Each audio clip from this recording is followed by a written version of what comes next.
Welcome into Candlestick Chronicles, a 49ers podcast on the Blue Wire Podcast Network. I'm Kyle Madson. I write about the 49ers over at NinersWire.com, part of the USA Today Sports Media Group.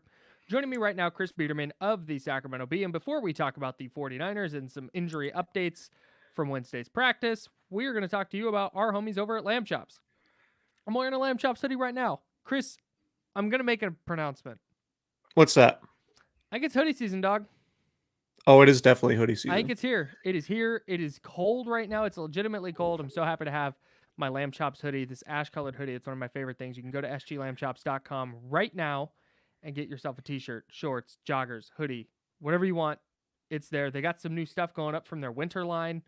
That'll be up there. Make sure to follow them on Instagram at sglambchops for all the latest updates on all their dopest styles. And Chris, looking dope. It's definitely the most important thing. I am. I don't have any. I'm wearing Lamb Chop sweats right now, and I'm not going to show Please don't our say that. viewers on YouTube. But man, they are fantastic. You love the sweats. I love the sweats, and I think you will too. So use promo code Candlestick20 for 20% off your order at sglambchops.com. Join the herd today. We're also sponsored by Cooperage Brewing. CooperAgeBrewing.com, that's the website. You go there, you can order beer. They will send a case of beer to your door. If you're 21 or older and in the state of California, they will ship a case of beer to your door, whatever you want. We recommend the Candlestick Chronicles Hazy IPA. It's a delicious hazy, and you should get a case of it right now. Pulling up the website right now, CooperAgeBrewing.com. Yeah. Checking to see if they still have the Candlestick Chronicles Hazy IPA. Oh, did we sell out? We are checking. I am of legal. Like we're up to date. Yes, they still have Candlestick Chronicles Hazy IPA, so you can get that. Straight Mercked Hazy IPA, I've heard good things about. It's Strata and Centennial hops, if Simcoe is not necessarily your thing.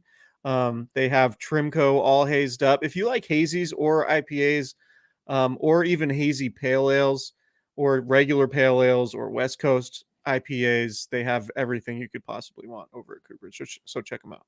And it is all delicious. So go to CooperAgeBrewing.com today or visit the brewery in Santa Rosa. Good beer, good food, good vibes. It's a great spot. Cooperage Brewing. All right, let's talk about the 49ers injury stuff because, wow, here we go. Turns out Brock Purdy has a concussion. That's bananas. Of all the things, I'm sitting and I look at the schedule because the 49ers send out the media schedule for the week, and I go, oh, Kyle Shanahan talking at 12:30. Wonder how Christian McCaffrey's doing. Deebo's out, but wonder how Trent Williams is doing. And just off the rip, he's like, yeah, Brock Purdy's in concussion protocol. Like, what? Yeah, it's not great. That's kind of nuts. It's not great. And the first thing you do, of course, is try to figure out when it happened, and then you go look and see. I think Pro Football Talk was the first Twitter account I saw that had the video of the quarterback sneak where he basically took a helmet-to-helmet shot.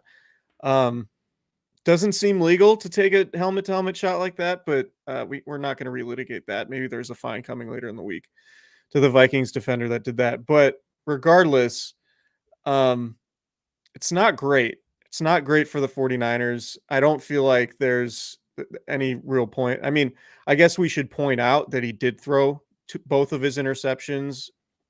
Both of his interceptions came after that hit, which is fair to point out. I don't think it's fair to speculate on like he threw those picks because he was concussed. We don't know that, right? Yeah. Like it's impossible for any of us to say. And Brock Purdy hasn't spoken yet either. But I would imagine he might have. He might have, but I would imagine Brock Purdy is not going to say, "Yeah, I was concussed when I was when I was playing football." Yeah. So it's hard to talk about the impact that it had on the game on Sunday. Obviously, it couldn't have helped. But I think the more pertinent discussion that we can have in our position is about what happens now with the Bengals coming to Santa Clara on Sunday. Yeah. And to me, I think there's a pretty good likelihood that Brock Purdy is going to play on Sunday. You can pass through concussion protocol during the week, and you can do it pretty quickly. Mm-hmm. But again, it all depends on his symptoms, and symptoms can come in waves. Sometimes it can feel like they're gone, and sometimes they can feel like they're back in full force. So we're just going to have to, wait and see how it develops with Purdy. Kyle Shanahan pointed out in his press conference on Wednesday that Brock Purdy didn't practice at all leading up to the Thursday night game last year against the Seahawks while he was dealing with his rib injury, and he might not necessarily need to practice before playing against Cincinnati. How that would impact the game, I guess, is also to be determined. But it doesn't seem good, and it seems like for the 49ers now, these are the difficult things that happen in the NFL, right? Like you lose a game against a team that you're better than, playing a backup quarterback in Cleveland. You lose another game to a team that you're better than in Minnesota. You're banged up. You're playing another team coming off a bye, which the 49ers did 2 weeks ago. That proves to be challenging in of itself. And you're doing so potentially with a quarterback who is currently in the concussion protocol. And you also don't have Trent Williams and Deebo Samuel at practice, at least to start the week. We know Deebo's not going to play this week, but Trent Williams is still TBD. Reports out of Santa Clara is that he's doing better. But man, like this is why the NFL is so hard to predict, is because things like this pop up. Even if you're a great team, you could be down a couple players at any given time, and it could dramatically impact the outcome of games. Yeah, yeah. Kyle Shanahan sounded optimistic about Trent Williams playing, and it sounded like part of the reason he didn't play in Minnesota was because of the playing surface, because it was turf. Mm-hmm. So that's a pretty significant deal, I think, and I genuinely believe, and we'll dive into this later, but I think the Trent Williams absence has been a bigger issue than Deebo Samuel's absence so far. But I'm fascinated to know what the 49ers offense looks like with Sam Darnold, because there are a lot of people who just think that hey, he's just the best quarterback on the roster, and maybe the best quarterback of all time. Uh, no, no. But I'm fascinated to see what the offense looks like with him, because you could see in preseason, against preseason, so not making sweeping declarations, but when you try and just connect A and B, which isn't that easy in an NFL game, but you look at the 49ers offense and then you look at Sam Darnold's skill set. He has a big arm and he's mobile. It's been the accuracy and the decision making. And so if you can take some of that decision making out with the offense and make it easier, and you put him around the best weapons he's ever had, then I mean, maybe you get a really good performance from Sam Darnold if he plays on Sunday.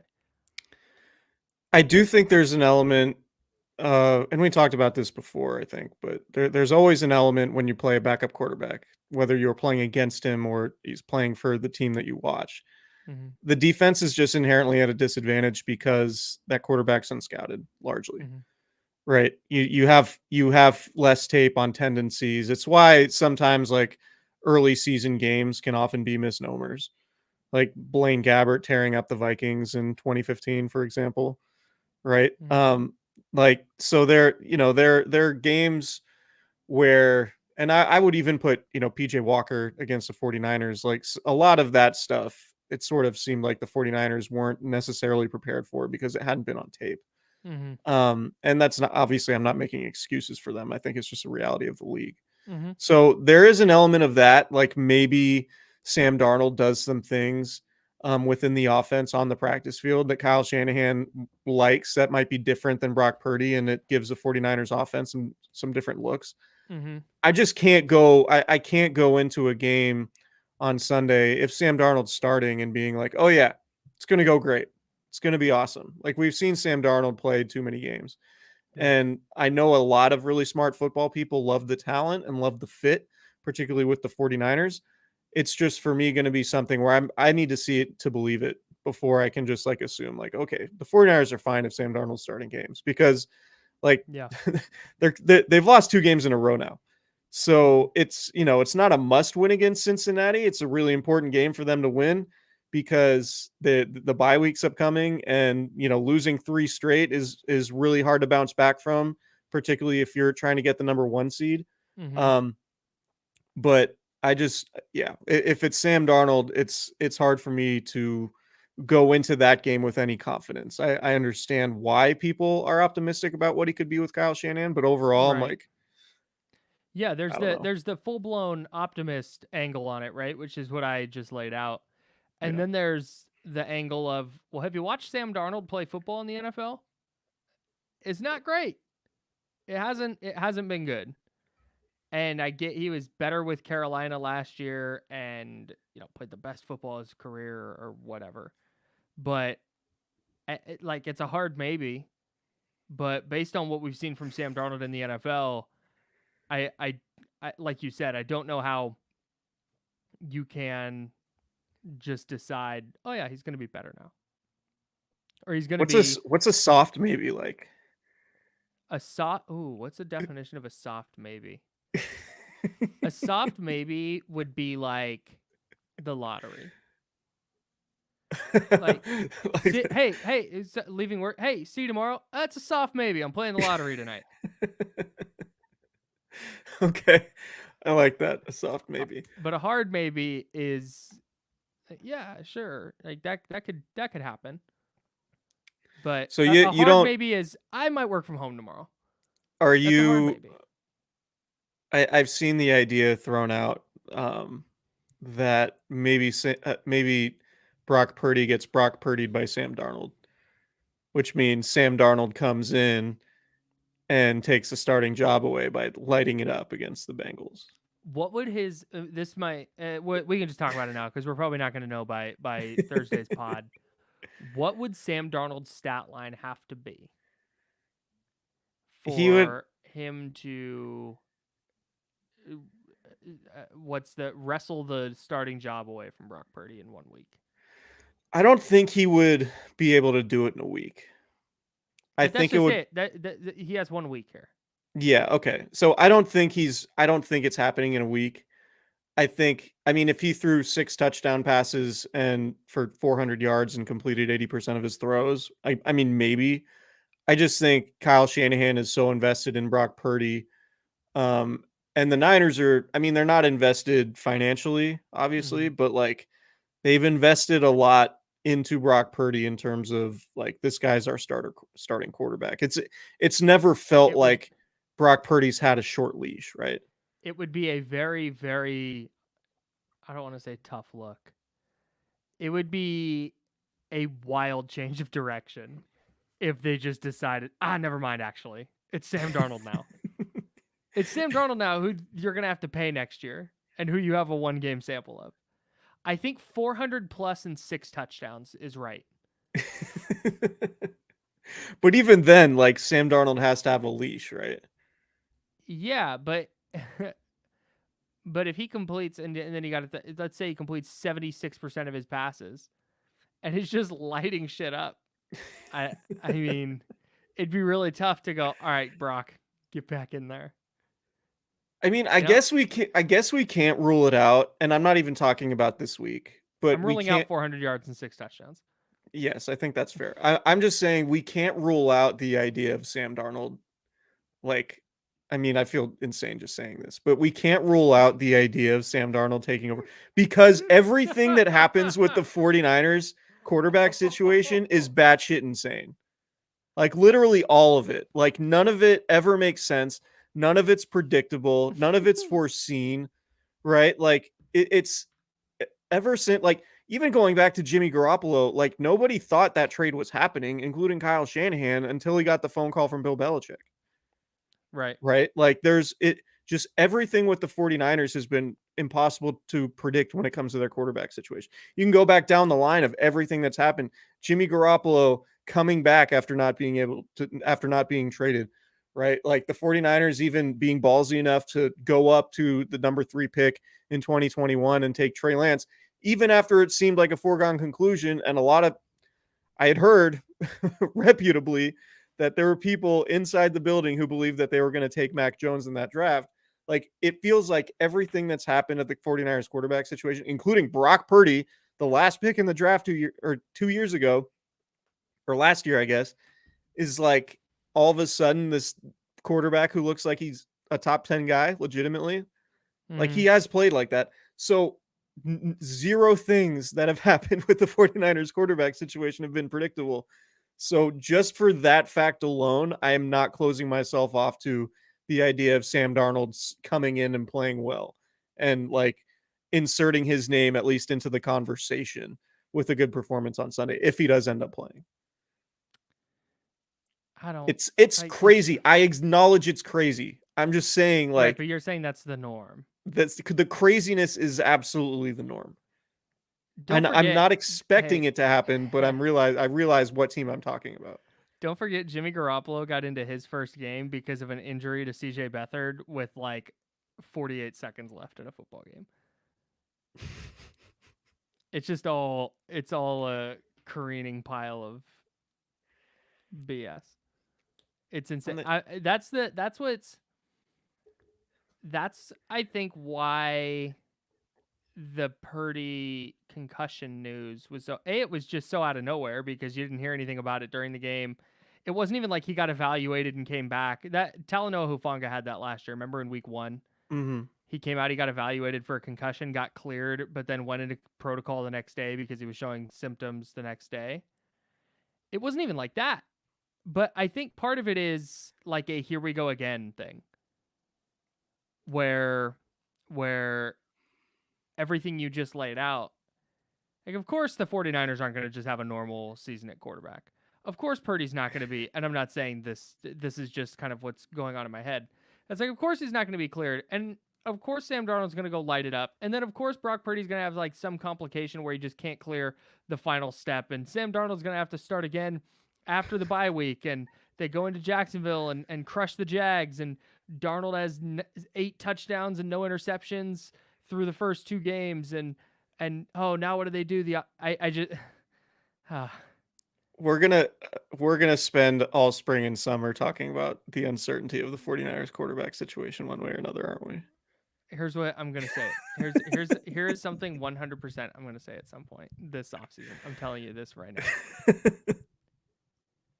I don't think you can pay Sam Darnold top of market money based on the sample size we have. That's 1,000% going to be a conversation. Oh my god, it's gonna like Sam Darnold's gonna like light up the hoop like some wild card team in the playoffs. Oh man, and then he's gonna roll an ankle, and then Brock Purdy's gonna go in and it's like, who's a starter? I don't know. Who's it gonna be? Hey, what's more likely? Sam Darnold starts week 10. Or Brandon Allen starts a playoff game. Week 10, so that's after the bye, right? Yeah. I think it's Brandon Allen starting a playoff game. Yeah, I think it's Brandon Allen starting a playoff game too. Yeah, because I just and fingers crossed Purdy clears concussion protocol and his right. brain injury isn't bad and he can go play. Like just on the human side of it. Like brain injuries are scary. Hopefully he's okay. But ideally that's how this goes. And he's healthy and he's just the quarterback moving forward. But it just feels like it wouldn't be a 49ers season without something weird happening. And again, maybe Darnold starts. And my guess would be it looks mostly like what it looks like with Brock Purdy. Maybe a couple more driving throws down the field, but maybe a couple more mistakes. But you just kind of wind up in the same place that you would have. Yeah, I think they would have to like manufacture a lot more offense in terms of like quote unquote gadget plays or bubble screens or it's like I don't know that there would be as many like anticipation throws. Right? Yeah. You know what I mean? Like the deep crossers or the deep outs where Brock Purdy is throwing to the receivers before they make their breaks. Right. Right. So I don't think you'd see much of that. Yeah, I think there would be like I think Kyle Shanahan is as good as anybody in football in like manufacturing offense when he needs to, particularly when the Niners have all their guys. And maybe that's how we transition into the Deebo Samuel conversation. But in terms of like just being able to manufacture an offense for one game, I do think like that's a Kyle Shanahan strong suit. Just like we can dial up a whole bunch of things the defense hasn't seen yet and do all sorts of different formations that's specific to this week. And we can get enough offensively just by doing that. Now, is that sustainable over a long season? Is that going to work in the playoffs or a Super Bowl? Like that's a different conversation entirely. But I do think overall, if Kyle Shanahan has to band-aid the situation for a week, I think he's as good as any coach in the league at that. Yeah, I thought that last week, and we talked about it on the other pod. If Christian McCaffrey doesn't fumble, and if Jake Moody makes a field goal, that game goes a lot differently, right? And if And they don't allow a touchdown with 16 seconds left on a zero blitz. yeah, okay, can we pause on the Trent Williams, Deebo Samuel thing? Because Rondé Barber Yeah, said something wild that I want to talk about sure. in regards to that. Look, so Kyle Shanahan explained what happened with Steve Wilks. So after the game, he said, "We've got to talk about that this week. Not happy with the result." Da da da. So he got asked about that in his press conference, and the question was, "What have those conversations been like with defensive coordinator Steve Wilks, and kind of where's your understanding about what you guys are trying to accomplish with that?" Shanahan says, quote, "Yeah, he knows. You guys, I think, talk to him tomorrow. He knows he messed up on that call." Fast forward here. I have no problem with a zero blitz, but I do when there's 16 seconds left. That's where he lost track. A bad play call happens. You're going to make a bad call here. God knows Kyle Shanahan has had his fair share. There's going to be missed execution. There's going to be this and that. An NFL coach who's calling plays, not knowing how much time is left on the clock. And I don't mean this as part of the bit. I mean this genuinely, is inexcusable. That is not a thing that can happen. Right. If he had just went, you know what, I gambled. It's a bad time to gamble. I messed up. Like, oh, yeah, you did. But okay. Not knowing how much time is left? That is paramount to how you're calling your defense. And you don't know that? You don't know they have no timeouts? Did you know it was 3rd and 6? Did you know they had the ball on their 40? What? The play call doesn't make sense because even if there's 40 seconds left, that's a terrible play call. Yeah. The only thing you cannot do there is allow a long touchdown. Yeah. Tackle the player inbounds. But he didn't know that there was 16. That to me is now a bigger problem than the play call itself. Yeah, and I've seen, even Mooney Ward told reporters this week, and I read this in Eric Branch's piece for the Chronicle, that we execute, it doesn't matter what the play call is, which is sure, that's a player's prerogative, but Kirk Cousins doesn't even make that pass if the blitz isn't coming, right? Yeah. Kevin O'Connell said that Kirk Cousins checked to that play once he saw the blitz was coming. It's not a throw he would have made against, a too high safety look. So to me, that's, that I can't do the thing where we blame the coach. You didn't look good. The defense didn't look good. So it must be the coach's fault. I think players deserve blame too. And oftentimes it's super easy to be like, oh, it's a coach's fault. Everything's a coach's fault. But in this case, it's those are the things that I think we can look at in hindsight and say that was an obvious screw up. Yeah. Right. That's a bigger mistake from my vantage point than being like, oh, they're playing soft coverage and letting too much go underneath. It's I don't know what everyone's responsibility is on any given play. And I don't know how well whatever call is being executed. And I don't know how well or what Kevin O'Connell is calling is meant to battle those specific things. Right. But when you have an issue like that, a zero blitz, allowing a 60-yard touchdown in a game that you lose by 5, with 16 seconds left of the first half, that to me is I'm not saying it's a fireable offense, but that's one of the things you put on the list of all right, you do enough of these bad things, then that is the road to not being the defensive coordinator here for very long. And I think Steve Wilks is mostly fine as a defensive coordinator. I don't think it's necessarily his fault that the pass rush was anemic on Monday night. Yeah. But those are the types of mistakes when it's something that all you need to do is throw 2 safeties back there, and Kirk Cousins isn't even attempting that throw. That was the biggest problem in the whole sequence. The fact that you called a defense that allowed a deep throw to enter the quarterback's mind instead of being no, we're playing a prevent defense, check everything underneath. You have no timeouts. You're just not going to get points before the half. and we're going to go into the half down 1 score instead of 2. If they tackle the player inbounds, the half is over. Exactly. So again, losing track of time is not a thing that can happen to an NFL coach. No. That's like a baseball player forgetting how many outs there are. You just that you don't. It's not good. And the other thing is, I'm hoping that he and Kyle Shanahan came to the understanding that had Wilkes known there were 16 seconds left, that's not the play he would have called. Right. That's the other side of this. So I'm like I said, the play call now is secondary to me because you've got a defensive coordinator who doesn't know how much time is left on the clock. Like that is with how many people are in the booth and how many people are communicating. You don't. Yeah, that is definitely something that somebody should have saw. Like we're calling a zero blitz with 16 seconds left. Like one of the 10 dudes in the booths or on the sidelines with headsets. Like guys, like maybe don't do that. can we stupid proof this thing real quick? Yeah. So anyways, that just tough, really tough. We'll see. That's tough. We'll see how. I mean, it's definitely something that's like a poor enough decision that has my flag up or like has my antenna up for like evaluating the defensive coordinator that they have. Yep. Yeah, same. So I'm interested to see how they bounce back on a short week against a Bengals team that's coming off a bye.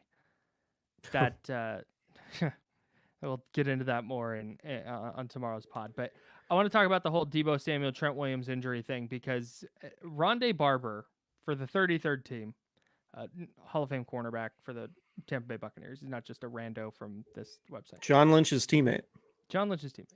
I love the idea of somebody listening to this podcast and being like, Rondé Barber? Who's that? Like, oh, the 33rd team guy, the analyst for the 33rd team? No, so he said. I mean, we're old enough to where that might be happening. Damn. No. Oh my God. A 20-year-old has no recollection of Rondé Barber. Right. Okay. That's fine. Sorry, I didn't mean to do that to you, Mitch. Can I have an existential crisis? Can we just do that? No. All right. Here we go. Focus. Here's what Rondé Barber said. This is a whole video. It's a few minutes long. You can go watch it at the 33rdteam.com, I think is the website. Here's the quote they decided to pull and make a graphic out of. Quote, Kyle Shanahan has to take a good look in the mirror and ask himself, can we operate this offense without Deebo Samuel? And to be totally honest... Is that the entirety of the quote? Because that's a weird question or a weird statement. That's what they pulled out of his video. Okay. And if you're asking me if I watched the video, no, I'm an internet user. I read headlines, bro. Great. So, no, so I did. The premise of of what he was saying was, hey, they miss Deebo Samuel, and he never even brought up Trent Williams, at least that I heard. And last year without Deebo Samuel, so Deebo Samuel got hurt in week 14. Remember, it's Brock Purdy's first start. He hurt his knee against the Buccaneers. From weeks 14 through 17, while Deebo was out, the Niners averaged 32.5 points per game, 402.5 yards per game, and 6.5 yards per play. 6.5 yards per play is really goddamn good. They were fine.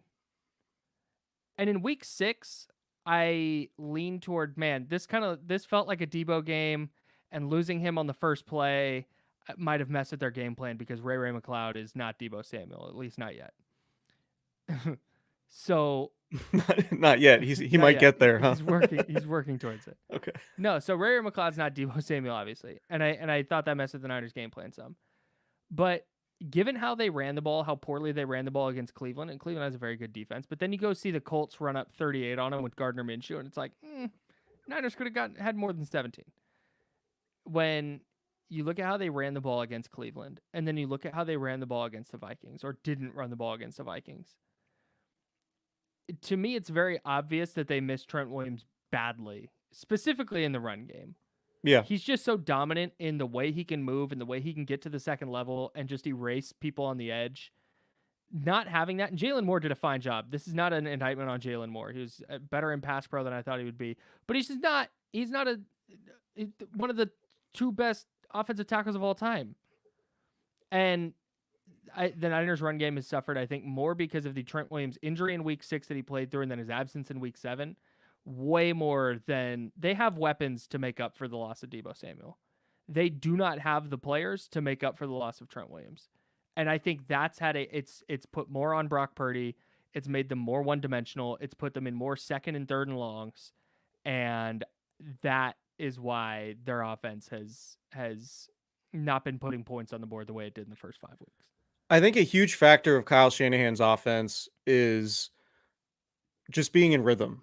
And I think a large part of being in rhythm is having balance, where you're running the ball effectively, and then the threat of the run impacts how well you can pass the ball.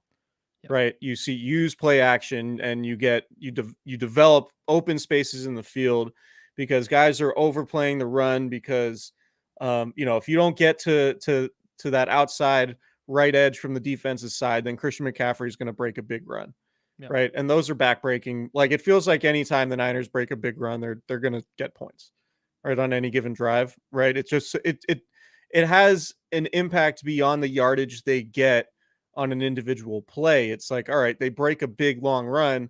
Now they can run fake play action play out of the same look, and then you swing around and do a bootleg, and then you got George Kittle wide open, 10 yards down the field with room to run because everyone overplayed the run on the other side of the field.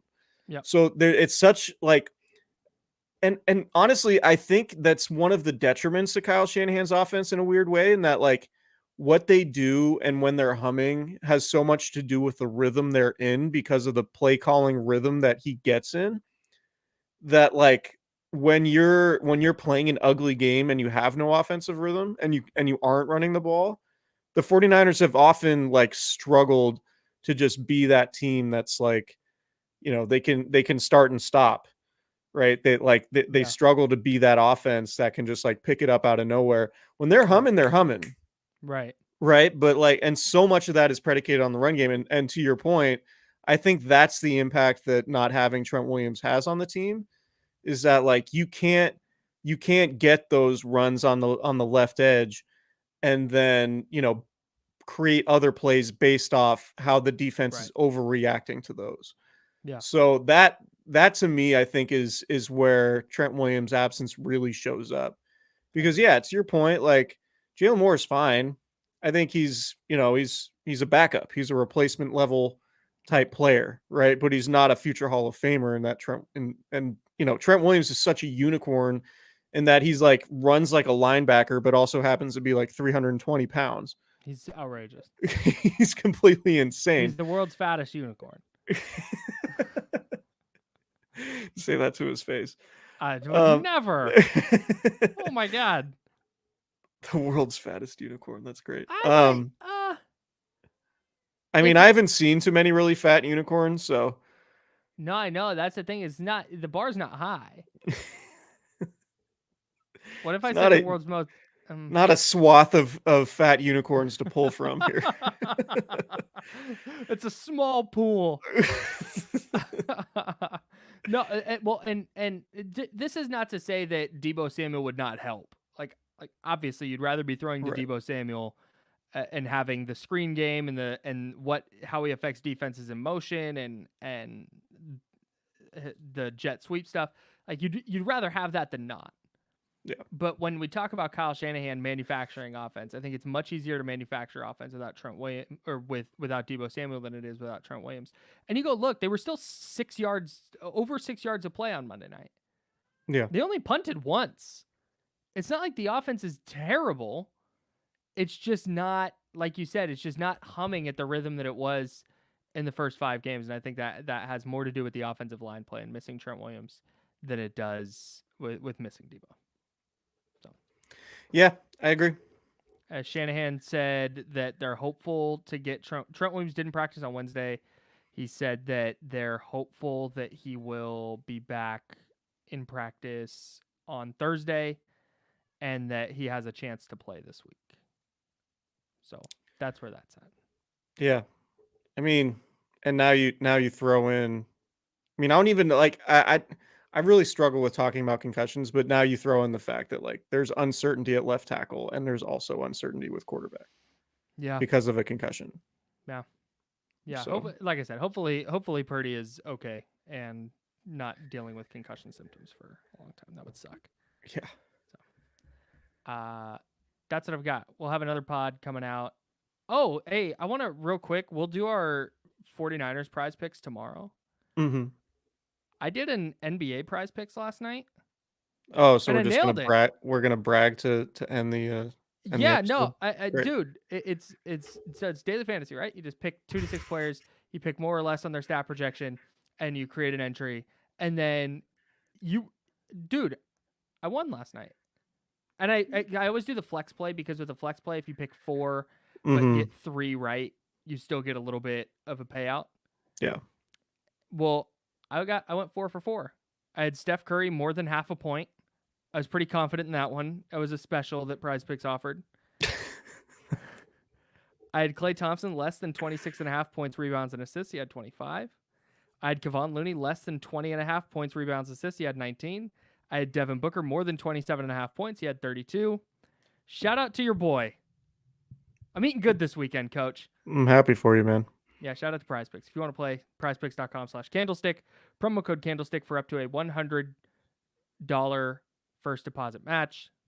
That's prizepicks.com/candlestick. Promo code candlestick for a first deposit match up to $100.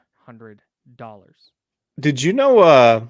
I mean, I think the Kelsey brothers podcast, New Heights, is and this is just a free promo for them, but I think it's gotten exceedingly popular recently, Why? for reasons that may or may not be obvious.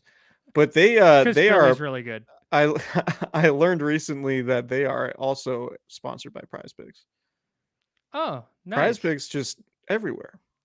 Good for them. We're 2 degrees from Taylor Swift, is what you're saying. Yeah. Prize Picks to Travis Kelce, Travis Kelce to Taylor Swift. Mm-hmm. No, yeah.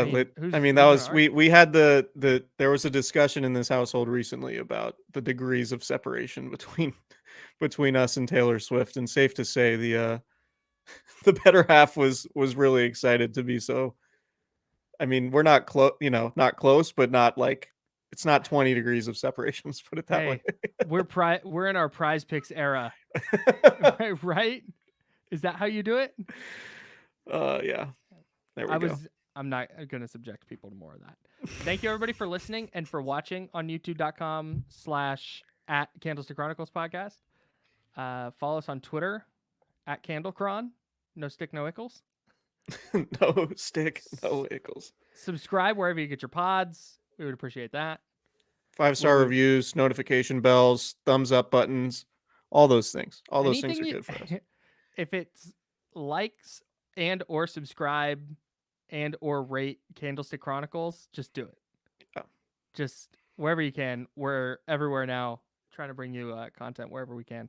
And we appreciate everybody who watches live, who watches after the fact, and then everybody who listens to the pod as well. It's super dope that people do that. So thank you.